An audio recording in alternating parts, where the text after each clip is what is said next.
इथे उपस्थित सर्व परिचारिका बंधू आणि भगिनींनो, प्रथम एक दोन घोषणा देतो, माझ्या मागे तुम्ही बोलायचं. परिचारिका एकजुटीचा, परिचारिका एकजुटीचा. सगळ्यांना अभिवादन करून आज आपण महाराष्ट्रातील जवळपास 36 जिल्ह्यातून वेगवेगळ्या हॉस्पिटलमधून DMR असेल, DHS असेल किंवा कॉर्पोरेशन असेल, ESIC असेल, सर्व हॉस्पिटलमधून इथे जमलेल्या परिचारिका बंधू आणि भगिनींनो, तुम्हाला माझा मानाचा मुजरा. आज मुंबई सारख्या ठिकाणी आपल्याला यावं लागतंय. काय यावं लागतंय? आज आपल्याला एकजुटीची गरज आहे. आपल्या बऱ्याच मागण्या आहेत. आपण बघतोय दर 10 वर्षांनी वेतन आयोग येतोय, पण त्या प्रत्येक वेतन आयोगामध्ये 5वा घेतला, 6वा घेतला, 7वा घेतला, आता 8वा लागेल. पण त्या 10 वर्षात कधीच आतापर्यंतच्या कुठल्याही वेतन आयोगामध्ये परिचारिकाचे प्रश्न कधीच संपले नाहीयेत. प्रत्येक वेळेस प्रलंबित राहतात. आपल्याला का राहतात? कारण आपल्याला आपली एकजूट दाखवणं गरजेचं आहे.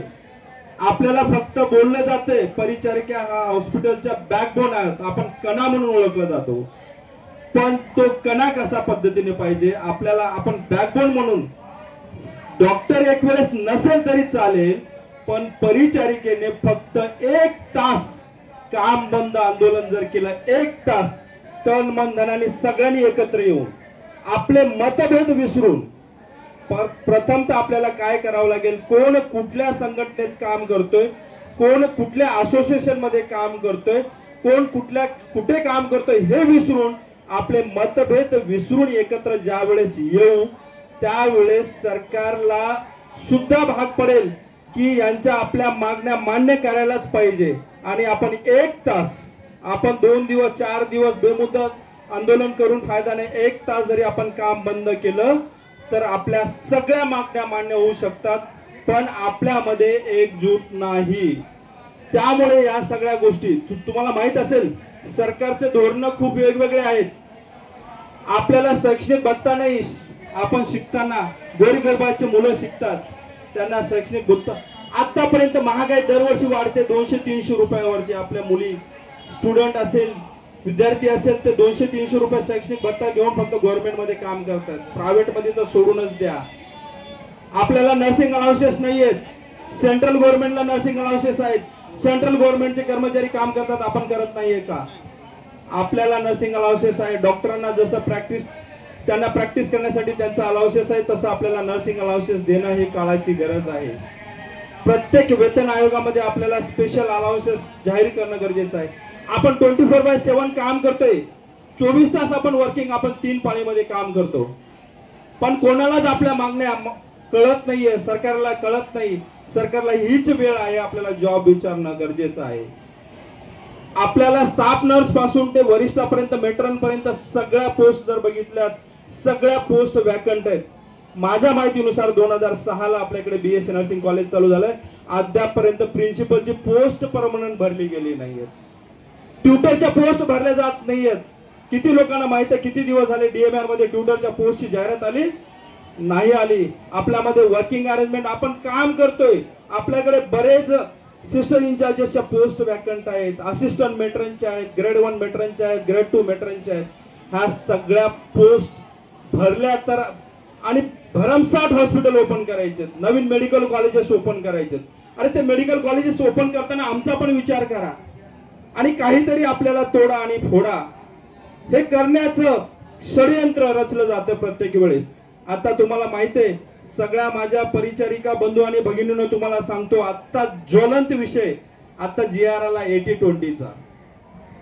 आम्ही गुन्ह्या गोविंदाने आपण एकत्र, पुरुष आणि स्त्री आपण एकत्र, आपण परिचारिका बंधू भगिनी आपण एकत्र काम करत आहेत. आपल्याला ह्या सगळ्या गोष्टी 90-10, 80-20 करायची काय गरज आहे का? उद्या आपले पण मुलं आपल्या या क्षेत्रामध्ये येणार आहोत. असं समजू नका की आमचं नाही, आपल्या मुलांना पण आपण ज्या क्षेत्रामध्ये आपण काम करतो तिथं जे व्यक्ती ज्या क्षेत्रामध्ये काम करते त्या क्षेत्रामध्येच आपल्या मुलांना जास्त करून पुढे प्राधान्य भेटलं जातं, कारण त्यांनी आपल्याला बघितलेलं असतं आपल्या मुलाबाळांना. हा आघात फक्त पुरुष जातीवरतीच नाहीये, महिला सगळ्यांवरती. म्हणून यासाठी सगळ्यांनी पॉझिटिव्ह वेने घेणं गरजेचं आहे. हे हाणून पाडणं गरजेचं आहे. हे काय होते तुम्हाला माहित नसेल, याच्या मागे षडयंत्र आहेत. आता काहीतरी होईल, आता नवीन भरती करायच्या अगोदर 80-20च्या मागे मग कोणतरी कोर्ट केस करेल, कोणतरी काहीतरी करेल. मग सरकारला उद्या सांगायला झालं कोर्ट केस चालू आहे, भरत्या काढायच्या नाहीत. हे आंदोलन चालू आहे, भरत्या काढायच्या नाहीत, कोर्टात चालू आहेत. आणि आपण काम करायचं काय तर कॉन्ट्रॅक्ट बेसवरती. कॉन्ट्रॅक्टचे पण दाखवताना 100 जागा दाखवणार, तिथे 50च भरले जाणार, हे यांचे खिशे भरण्यासाठी. अशा पद्धतीने हे सगळं षडयंत्र.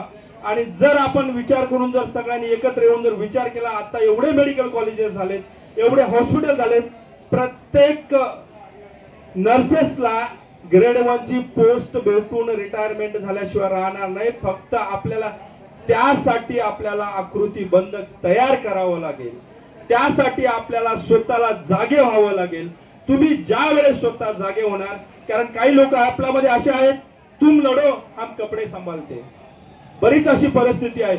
आपल्याला 2 तास जरी त्या आझाद मैदानावरती यायची वेळ पडली, मुंबईच्या आसपासचे हॉस्पिटल, किती हॉस्पिटल आहेत, पण 2 तास जरी तुम्हाला कन्सेशन भेटलं तर आपण लगेच पाठीमागच्या दरवाजाने आपण पळतो. हे कशासाठी चाललंय? हे आपल्यासाठी चाललंय. हे ज्या वेळेस तुम्ही स्वतः तुमच्या मनाला लावून घेणार, ही लढाई जी आहे ती माझ्यासाठी आहे, इतरांसाठी नाहीये, त्यावेळेसच ह्या गोष्टी शक्य आहे, त्याशिवाय शक्य होणार नाही. म्हणून तुम्हाला सांगतो, एकत्र येणं काळाची गरज आहे. आपण मतभेद विसरूया. मागे मी लातूरला आल्यावरती मॅडमला भेटलो, सरांना